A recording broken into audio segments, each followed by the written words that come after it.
Now we have the next speaker, Sri Balveer Singh Ji, former Justice Sahab.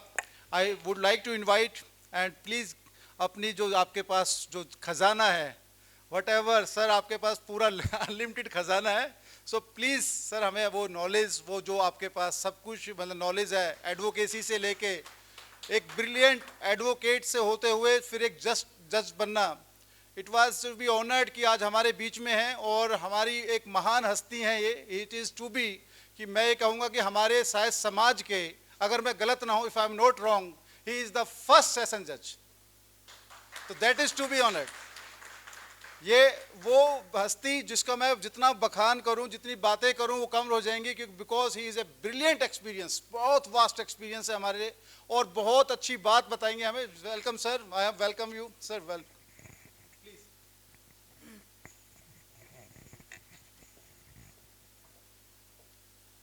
Hello,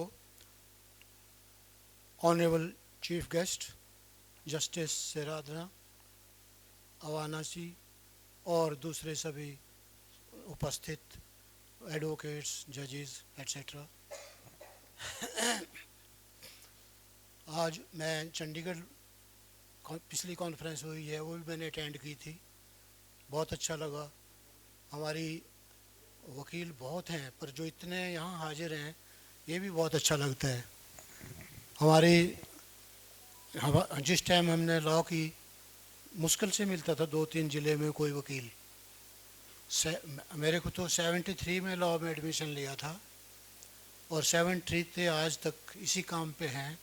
हमारे सिर में दिमाग में सेक्शन ही घूमते हैं, CPC CRPC, सोते भी सपने केसों के आते हैं, जागते भी। इस काम के सिवा और कुछ नहीं किया।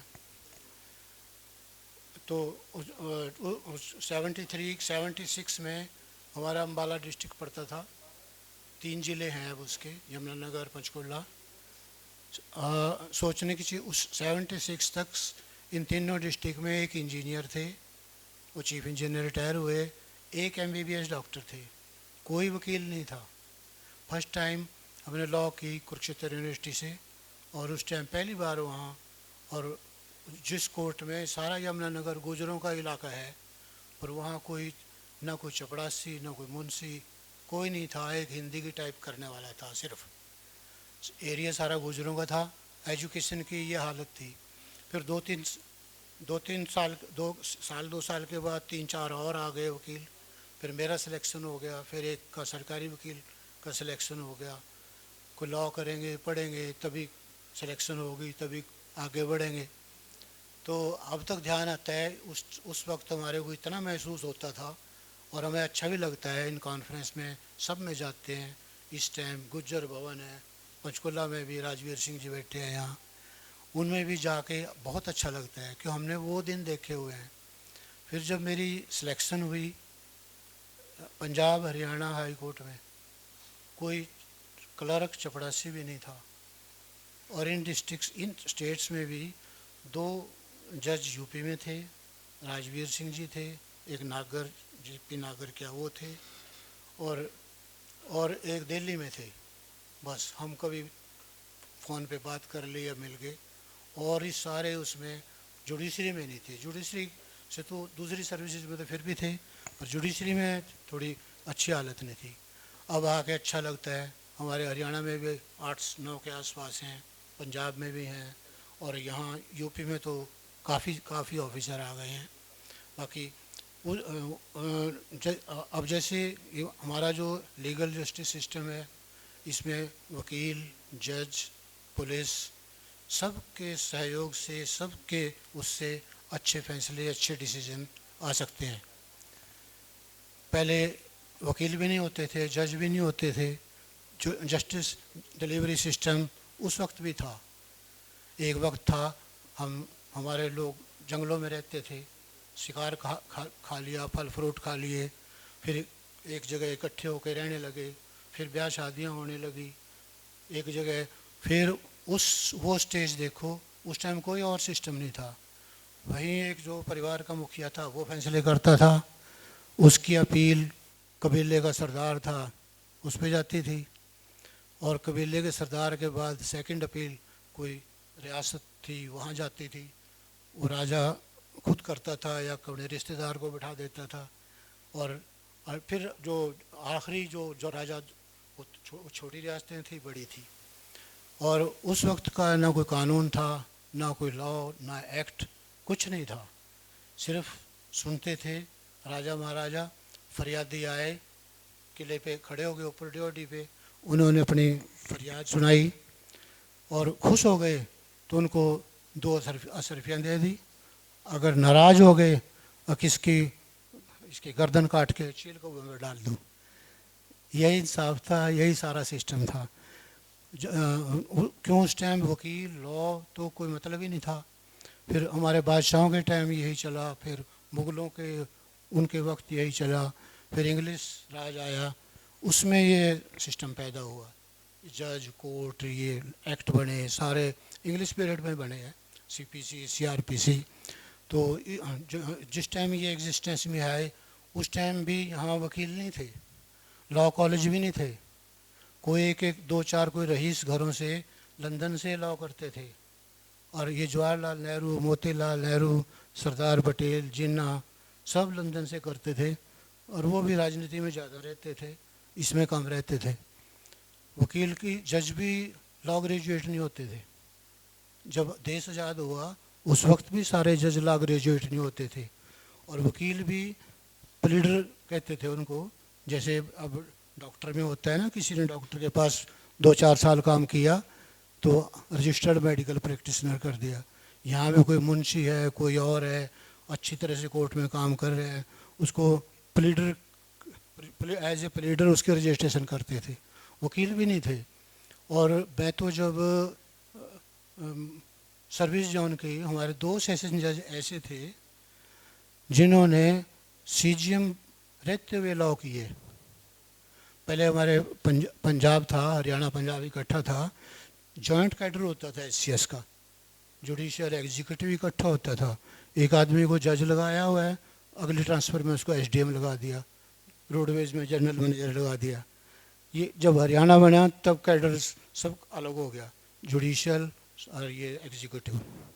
और उन्होंने ऑफ़र कर दिया जुडिशियल के लिए। वो दोनों के 2 चीफ सीजीएम थे, तब उन्हें नाइट कॉलेज से लॉ किए। फिर और वो उनमें से एक तो सेशनज रिटायर हुए और एक इलाहाबाद हाई कोर्ट जज बन के थे, यहाँ से रिटायर हुए। तो कई चीज़ें कोई बहुत ज़रूरी नहीं होता, पढ़ाई भी। मैं वह कहना चाहता हूँ, जब भी ना वकील थे ना जज थे तब भी इंसाफ होता था। इंसाफ, नेचुरल जस्टिस तो बल्कि वही था। ये किताबों से जितनी किताबें पढ़ेंगे, जितनी अथॉरिटीज़ फॉलो करेंगे, हम नेचर से दूर जाते हैं। कह तो देते हैं नेचुरल जस्टिस इक्विटी। अब नेचुरल जस्टिस इक्विटी का ना कोई सेक्शन है ना प्रोविज़न है। सच पूछो जब जज उसमें चक्कर में आ जाता है ना, लॉ, सेक्शन, प्रोविज़न, लकमी इससे बाहर कैसे जाए। अथॉरिटी ये कह रही है, कानून ये सेक्शन ये कह रहा है और कुछ और करने को मन कर रहे हैं। तो उस टाइम हाई कोर्ट में भी, सुप्रीम कोर्ट में भी 3-4 पेज नेचुरल जस्टिस इक्विटी के किए और अपना फैसला कर दिया। और वो अच्छी चीज़ है, अच्छी इंसाफ करने के लिए अच्छी चीज़ है, उसको वो ना कहो। कानून भी सारे ठीक नहीं होते, कानून बन जाते हैं कहीं प्रैक्टिकल नहीं होते। अब जैसे ये child marriage act, child marriage restraint act 1956 में बना था, हम उसके लिए प्रिपेयर नहीं थे। सारा देश जो जो बच्चों की शादियां करते थे उस वक्त, उस टाइम इसको इम्प्लीमेंट करना बहुत मुश्किल था। कानून वही इम्प्लीमेंट होते हैं जिनको लोग पसंद करते हैं। जैसे सब चाहते हैं कि चोरी करना बुरी चीज़ है, अगर कमाए एक आदमी कमाए और खर्च करने के लिए दूसरा चोरी करके ले जाए, अगर बुरी चीज़ है, अपराध है, इसलिए अपराध बन गया। और जिसको पब्लिक वो ना दे वो इम्प्लीमेंट नहीं हो सकता। चाइल्ड मैरिज रिस्ट्रेंट एक्ट 56 में आया था और इसको इम्प्लीमेंट ठीक से ये 2000 के बाद हुआ है। क्यों? अब उस टाइम में अगर कोई बच्चे की शादी कर रहा है, अंडर एज लड़की है, एसएचओ चला जाए चलान करने या रोकने की शादी ना करो, उसको वहीं पीट देना था लोगों ने। अगर बेटी हमारी, बेटा हमारा, तो यहाँ क्या लेने आया। और उसको कहीं से सपोर्ट नहीं मिलनी थी उस वक्त के हालात में। और दूसरी चीज़ ये है कि एस एच ओ तो है, वो हो सकता है वो भी 1 महीना पहले अपने भतीजे की अंडर एज मैरिज करा के आया हो। इवन हमारे स्टेट के चीफ मिनिस्टर रहे हैं, जब उनके बेटे की शादी हुई उनकी डॉटर इन लॉ भी अंडर एज थी। चीफ मिनिस्टर भी फॉलो करना ठीक ना समझे। और धीरे धीरे अब पढ़ाई एजुकेशन भी हो गई, सारा चीज़ हो गया, और अब धीरे धीरे कुछ इम्प्लीमेंट करने की ज़रूरत नहीं, खुद ही मोस्टली गांव में भी अब शादियां एटलीस्ट 18-20 साल से बाद में ही होती हैं। मैं कहने चाह रहे थे कानून का भी एक, सारे कानून बिल्कुल ठीक नहीं होते। कई बार कानून का भी हमारा एक सिस्टम है, एक लॉ डिपार्टमेंट में सेक्रेटरी होगा, एक LR होगा सेशन जज लेवल के, उनको सौंप देंगे, वो किसी असिस्टेंट को सौंप देंगे, वो ड्राफ्ट कर देंगे। वो अगर इंटेलिजेंट है, मेहनती हैं सेक्रेटरी या LR, तो अच्छी तरह से उसकी छानबीन करेंगे। कई बार आगे को किया असेंबली में तो फिर जिसकी पार्टी है उसी के हाथ खड़े हो जाने। कई बार एक्ट भी ऐसे हो जाते हैं। और केस का फैसला करना बहुत आसान काम है, ऑर्डर करना बहुत आसान काम है, इंसाफ करना बहुत मुश्किल काम है। इंसाफ करने के लिए कई बार रिस्क भी लेना पड़ता है, कई बार उससे प्रेशर भी आ जाता है, बदनामी का भी डर हो जाता है। लॉ कुछ कह रहा है, ये कुछ कह रहा है, करने को कुछ और मन कर रहे हैं। और कई बार प्रेशर में भी जजेस भी प्रेशर में आ जाते हैं। कई बार VIP को इंसाफ VIP को भी चाहिए कई बार, और कई बार वो VIP होने की वजह से उनकी हर जगह रिजेक्ट होती चली जाती है। और कई बार इंसाफ उनको भी ज़रूरत है, जज खुद कॉन्शियस हो जाता है अगर भाई ये अगर ऑर्डर कर दिया तो सब सोचेंगे इसको अप्रोच कर लिया या क्या सारी चीज़ है, पर वहाँ भी हिम्मत दिखाने की ज़रूरत है, सारी चीज़ है ना इस तरह। तो मैं तो ये कह रहा था कि भाई फिर ये उसके बाद 50-60 के ये वकील आने लगे, प्लीडर थे, जज के भी लगा लो। फिर उसके बाद अब तो तकरीबन ना वकीलों की कमी है, न जजों की क्वालिफिकेशन की कमी है। जज भी LLB बहुत कम मिलेंगे, कोई PhD, कोई LLM, हायर एजुकेशन सारी कुछ बढ़ती जा रही है। तो अब भी मैं एक चीज़ उसमें ज़रूर कह रहा हूँ, अगर भी फैसला करना बहुत आसान काम है, और जज का काम फैसला करना नहीं है, इंसाफ करना है। उसके लिए उसने लॉ कानून थोड़ा बहुत इधर उधर भी जाए, कोई बड़ी चीज़ नहीं है। ये हमारा मैन मेड है, ये एक्ट है, लॉ है, ये इंसाफ इंसाफ के लिए हेल्प करने के लिए है, हेल्प करने के लिए है। अगर कहीं लगता है कि भाई ये सेक्शन भी वो कर रहा है, नेचुरल जस्टिस तो वही है। अगर हम किताबें सेक्शन फॉलो करेंगे, हाई अथॉरिटीज़ स्ट्रिक्टली फॉलो करेंगे, ठीक समझे ना समझे, तो वो नेचुरल नहीं है, वो नेचुरल जस्टिस नहीं है। नेचुरल जस्टिस के लिए we shall have to be more closer to nature. वो ये होता है कि भी जैसे गांव में एक बच्चा रह रहा है किसी के पास, रिश्तेदार के पास काम करता है, घर में रह रहा है 10 साल से, 5 आदमी बुजुर्ग आदमी पेड़ के नीचे बैठे हैं, वो ये सोचें अभी ये 10 साल से यहाँ काम कर रहा है, इसको इसकी प्रॉपर्टी में कुछ हिस्सा मिलना चाहिए या नहीं मिलना चाहिए, या यहाँ प्रॉपर्टी लूटने आया है। वो 5-10 आदमी जो बैठ के सोचें, नेचुरल जस्टिस तो वो होता है।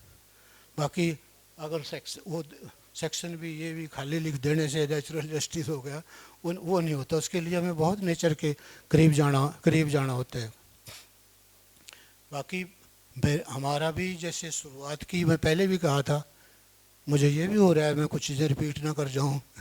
अभी पिछले महीने कॉन्फ्रेंस हुई थी, अभी जैसे मेरा भी कोई शुरू से अगर देखा जाए एक गांव की बैकग्राउंड थी, 8 किलोमीटर साथ स्कूल था, पैदल जाना आना, टीचर भी केमिस्ट्री का टीचर ही नहीं था, PT मास्टर पढ़ाता था, और मैं 11th क्लास में फेल भी हो गया था।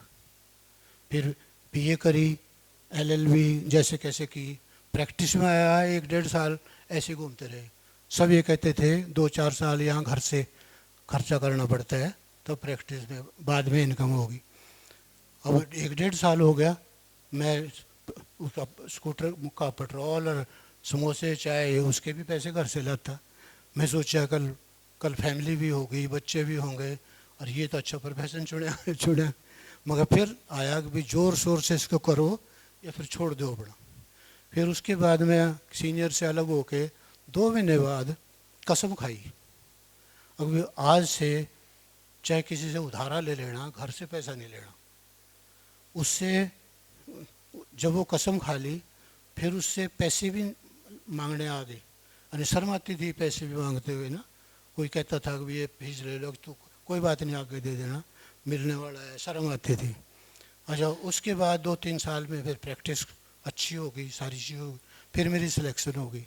सिलेक्शन के बाद भी जो असली चीज़ है कि ये भी था डर, हाई कोर्ट्स में सख्ती बहुत होती है, ये भी था अगर ठीक से काम नहीं कर पाए तो यहाँ से निकाल भी देंगे।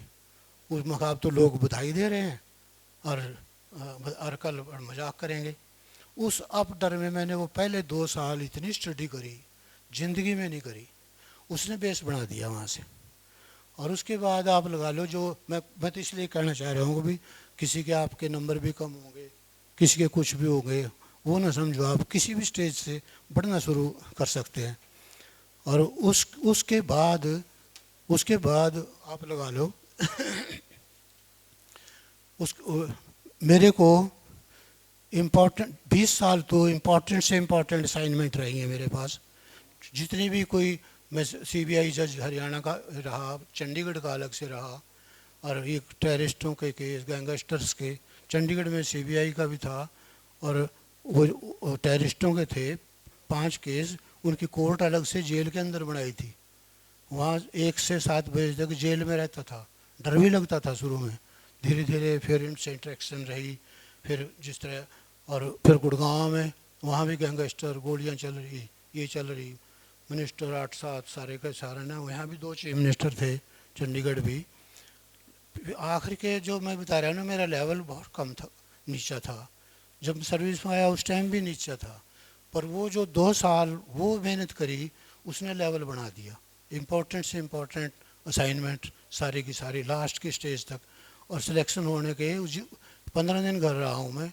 उसके बाद जुडिशल एकेडमी में ज्वाइन कर लिया, और उसके बाद ये स्टेट कंज्यूमर कमीशन में 7 साल जॉब की है। उसके बाद भी वो कैरी फॉरवर्ड होते रहते हैं, पीछे से भी किसी ने, जैसा किसी का काम है उसकी डिमांड बढ़ती चली जाती है। तो इसमें भी जैसे अब लॉ में भी किसी भी चीज़ में लगा लो, मैं तो ज़िंदगी में एक चीज़ देखी, किसी भी जगह पहले 2 साल इम्पोर्टेंट हैं, पहले 2 साल। सर्विस में भी प्रोबेशन पीरियड होता है 2 साल का। 2 साल में पता चल जाएगा भाई क्या करेगा, ये यहाँ हेरा फेरी करेगा या अच्छे काम करेगा या कहाँ आगे तक पहुँचेगा।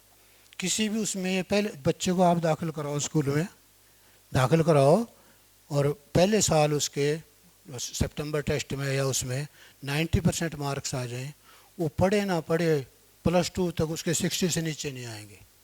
अगर वो पहले एग्ज़ाम में उसके 25% आ गए, वो जोर लगा के सारा करता रहे, वो 45 तक पहुंचना उसके लिए मुश्किल हो जाता है। सक्सेस का राज है कॉन्फिडेंस, अपने ऊपर कॉन्फिडेंस है। कॉन्फिडेंस आता है कुछ करने से, कॉन्फिडेंस कुछ करने से आता है। सक्सेस मिलती है कॉन्फिडेंस से, जब अपने आप पे कॉन्फिडेंस आ जाता है ना। जैसे धीरे धीरे शुरू की चीज़ें मैं तो एक और बता रहा हूँ, जैसे मैं जितना आप बोल रहा हूँ ना, मैं बोल भी नहीं सकता था।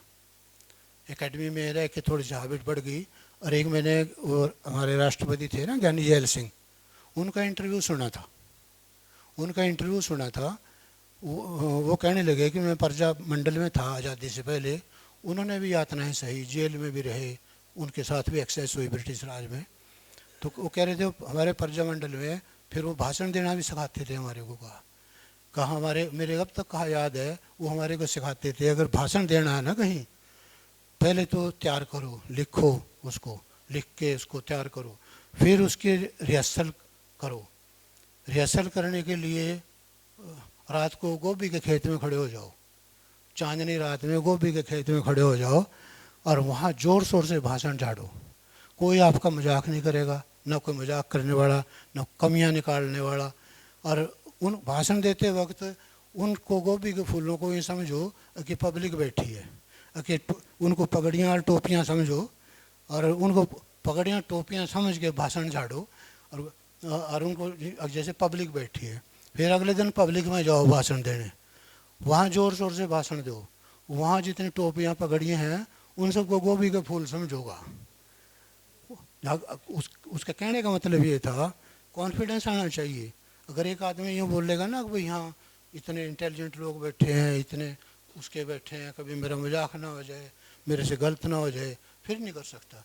बोलने लगे यूँ यूँ सोचो मैं यहाँ किसी से कम नहीं, ये मेरा ऑडियंस है, मेरे को सुनने आ रहे हैं, कुछ पूछ सीखने आ रहे हैं, कॉन्फिडेंस तब आएगा। चाहे गलत भी लगा लो उसको, कुछ भी लगा लो, तो उससे उससे जैसे ना कई बार इन चीज़ों से धीरे धीरे सीखने को मिलता है। अब प्रैक्टिस में भी यही है। सो ये जो लॉ की डिग्री है इसका कुछ पता नहीं है कहाँ पहुँचा दे कहाँ छोड़ दे। बाकी डिग्रियाँ हैं, इंजीनियरिंग की हैं, मेडिकल की है, एक जॉब मिल जाएगी, कोई क्लिनिक खोल लिया, उसका थोड़ा उसके वो ज़्यादा हो गया, इंजीनियर का कम ज़्यादा हो गया, इसकी कोई लिमिट नहीं है। इसमें गोल्ड मेडल की भी ज़रूरत नहीं है, और गोल्ड मेडल वालों को सक्सेस रेट ज़्यादा मिलेगा भी नहीं। इसमें तो 60% के आसपास नंबर आ जाओ मीडियोकर, उन्हीं से चीफ जस्टिस ऑफ इंडिया बन सकता है, अटॉर्नी जनरल बन सकता है, कपिल सिब्बल बन सकता है।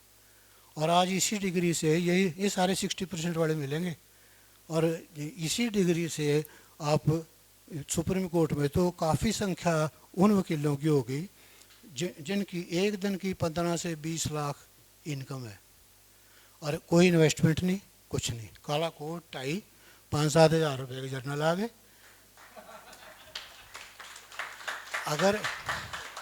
अगर इतनी कमाई आपने करनी है ना कहीं और, एक सारे डिस्ट्रिक्ट की देहरादून की सारी इंडस्ट्री काबू करो, अरबों रुपए खर्च करो, तब होगी। और ये एक्चुअली नहीं 15 लाख 20 से भी आगे जा रहे हैं। जाके देखो ना मेरी अंगेज करके 1-1 घंटे की कंसल्टेशन के कितने लेते हैं। फिर वहाँ से नीचे आ गए, अपने हाई कोर्ट में आ गए, चिमा आ गए, वहाँ आ गए, डिस्ट्रिक्ट पे आ गए। नीचे आते आते वो भी स्टेज है, लॉ करके 4th क्लास भी लग रहे हैं, प्यादे भी लग रहे हैं, और कुछ यहीं भी आपके हर जगह होते हैं, 5-7 ऐसे भी मिल जाएंगे। कोई बच्चा आ गया, सर्टिफिकेट टेस्ट किया, 100 रुपये ले लिए, कोई तहसील में जाके बैनामे पे साइन करे, नंबरदार का काम वो ले लिया, वही डिग्री है। कहीं तो सिर्फ फ़र्क है जिन्होंने शुरू की स्टेज में मेहनत करी, तौर तरीके सीखे, थोड़ा सा उनके अंदर थोड़ा वो भी है, वो आपको यहाँ से लेकर कितना सफ़र है। आज भी मगर मुझे नहीं पता शायद, पर अब भी मैं गारंटी से कहूँगी हमारे चीफ जस्टिस के भी 60-65 से ऊपर नंबर नहीं होंगे। ये होते हैं जो ज़्यादा ये मेरिट के गोल्ड मेडलिस्ट हैं, वो हैं, उनमें ये नहीं होता हम सोचते हैं वो इंटेलिजेंट हैं, वो एकेडमिकली इंटेलिजेंट होते हैं। इंटेलिजेंट होना और चीज़ है, इंटेलिजेंट तो अनपढ़ भी होते हैं, जो कभी नहीं कुछ पढ़े, और कितने ही यहाँ ये हमारे तो हरियाणा में देवीलाल भजन लाल 10वीं पास नहीं हुई, चौटाला, और सारी दुनिया का जो सा वो बना गए, डिप्टी प्राइम मिनिस्टर तक रह गए। इंटेलिजेंट तो हैं वो, एकेडमिकली इंटेलिजेंट नहीं होते। इंटेलिजेंट पता नहीं किस वजह से कोई नहीं पढ़ पाता उस वक़्त से। और जो अंतर आता है, मैं जो कहना चाह रहा हूँ सही मायनों में, कि गोल्ड मेडल आता है ऐसे गप्पे झाड़ने से नहीं आता, बैठे स्टले। गोल्ड मेडल तब आएगा जो सवेरे 4 बजे ऐनक लगा के, टेबल लैंप लगा के पढ़ना शुरू करेंगे, 2 ट्यूशन जाएंगे, रात को 12 बजे तक डायग्राम बनाएंगे, तब जाएंगे। उससे क्या होता है, एक वो कहना होता है ना किताबी कीड़ा, अगर हर टाइम सारी चीज़ें किताबों से नहीं मिलती, अब किताबें पढ़े जाओ उनसे नहीं कुछ मिलेगा। अब जिसने क्यों की ना बाहर का सर्कल नहीं रहता उनका, कोई उन्हें ताश की बाजी उन्होंने नहीं लगाई, कांचे उन्होंने नहीं खेले, कभी गली के बच्चों से 4 चांटे नहीं खाए, 4 मारे नहीं, उसके बगैर दुनियादारी नहीं सीखता। एक बच्चे को किसी को शुरू में ये भी ज़रूरी है, जब आपस में लड़ाई झगड़े ये आखिर तक काम आते हैं। हॉस्टल में जाओगे, आगे पब्लिक में भी जाओगे, हर जगह तक ना, जैसे ये एक्स्ट्रा एक्टिविटीज़ है। अब स्कूल आप देखो, सिलेबस एक जैसा है, गवर्नमेंट स्कूल में, डीएवी स्कूल में और ये पब्लिक डीपीएस में, इनमें कितना अंतर आ जाता है। सिलेबस वही है, सिर्फ वहाँ एक्स्ट्रा एक्टिविटीज़ हैं, एक्स्ट्रा एक्टिविटीज़ हैं, खाली किताबों से काम नहीं चलता। अब जैसे गवर्नमेंट स्कूल में तो टूर के पे ले ही नहीं जाएंगे, ये एसडी डीएसपी या यहाँ पंजौर गार्डन देहरादून घुमा लेंगे, और जो डीपीएस वाले और या दूसरे होंगे, ये बेंगलोर या वहाँ लेते जाएंगे। जो बड़े लेवल के डीपीएस और दूसरे स्कूल हैं वो बच्चों को घुमाने भी फ्रांस इटली लेकर जाएंगे। वहीं से अंतर आ जाता है। उसमें एक्स्ट्रा एक्टिविटीज़ बहुत होती हैं। एक इंस्टीट्यूशन का और प्लेस ऑफ लिविंग का बहुत फ़र्क पड़ता है। आप प्रैक्टिस भी आप तहसील में कर रहे हैं, डिस्ट्रिक्ट में कर रहे हैं, हाई कोर्ट में कर रहे हैं, सुप्रीम कोर्ट में कर रहे हैं, वहाँ बड़ा छोटी जगह जल्दी सेटिस्फाई हो जाते हैं।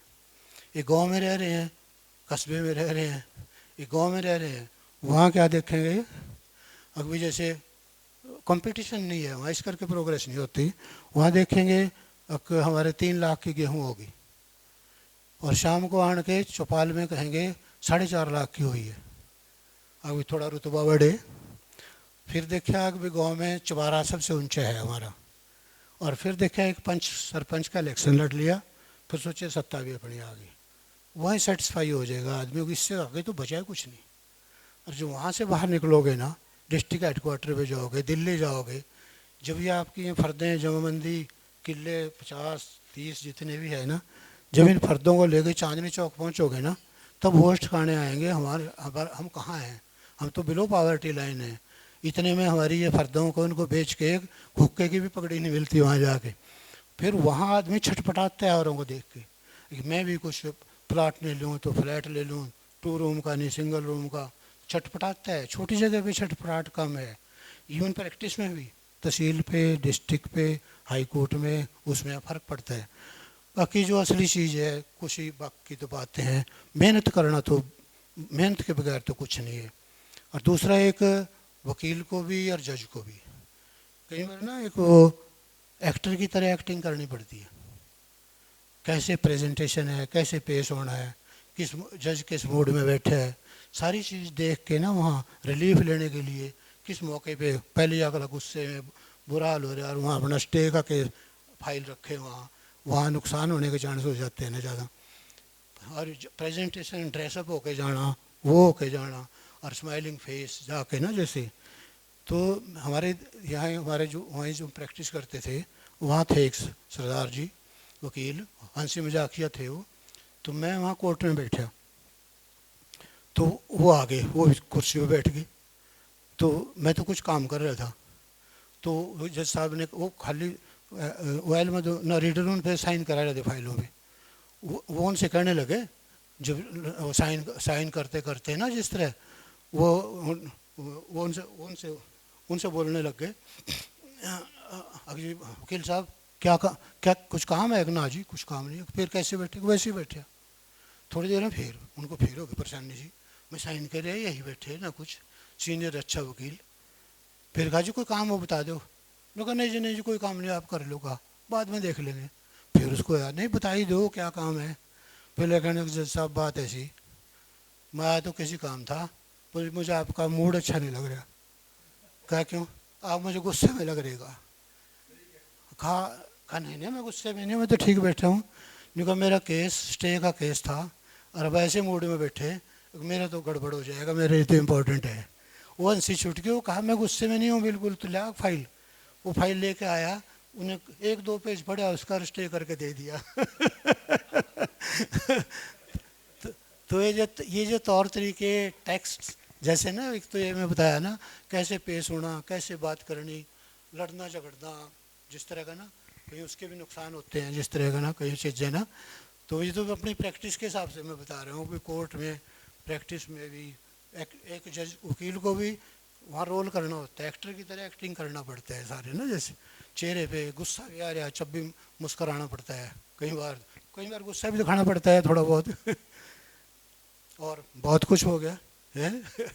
थैंक यू वेरी मच, मौका मिला आपको।